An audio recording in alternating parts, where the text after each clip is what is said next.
বিদ্যাসাগর সেতুতে দুর্ঘটনা, পর পর গাড়িতে ধাক্কা বেসরকারি বাসের। ধুলাগড় নিউ টাউন রুটের বাসের ধাক্কা, নিয়ন্ত্রণ হারিয়ে পরপর গাড়িতে ধাক্কা মারে বাসটি। বাসের ধাক্কায় ব্রিজের উপর উল্টে যায় গাড়ি। কথা বলবো অনুপ আমাদের প্রতিনিধির সঙ্গে। অনুপ, বিশদে জানাও কিভাবে ঘটলো দুর্ঘটনা, এখন কি পরিস্থিতি?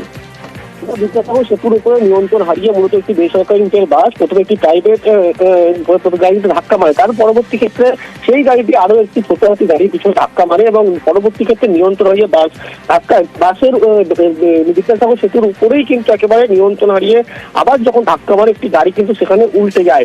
এরপরে যাত্রী সহ বেশ কয়েকজন ইতিমধ্যেই সেখানে আহত হয়েছে বলে এমনটাই জানতে পারা যাচ্ছে। ইতিমধ্যেই ঘটনাস্থলে পুলিশ আছে এবং বাসটি মূলত নিয়ন্ত্রণ হারিয়ে ধাক্কা মেরেছে দ্রুত গতিতে আসছে। হতাহতের কোনো খবর আছে?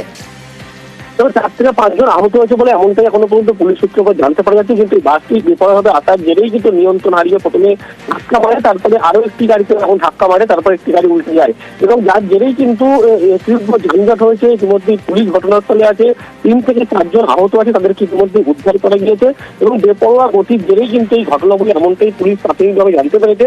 এবং যদিও ধুলাগড় নিউ টাউন গ্রামের বাসটি কিন্তু প্রথমে ধাক্কা মারে, তারপরে অন্য যে প্রাইভেট গাড়ি সেই গাড়ি আরো একটি গাড়ি ধাক্কা মারার পরে কিন্তু উল্টে যায়। সব মিলিয়ে এখনো পর্যন্ত যানজট আছে। পুলিশ ইতিমধ্যে যান নিয়ন্ত্রণ করছে।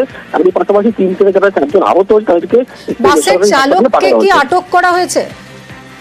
এখনো পর্যন্ত বাসের চালককে আটক করা হয়েছে বলে পুলিশের পক্ষ থেকে স্পষ্ট করা হয়নি, তবে একজনকে আটক করা হয়েছে এই ঘটনায়। এবং যেহেতু যানজট হয়েছে পুলিশের পক্ষ থেকে বলা হচ্ছে যান নিয়ন্ত্রণ এই মুহূর্তে করা হচ্ছে, যারা আহত হয়েছে তাদেরকে সেখান থেকে উদ্ধার করা সম্ভব হয়েছে।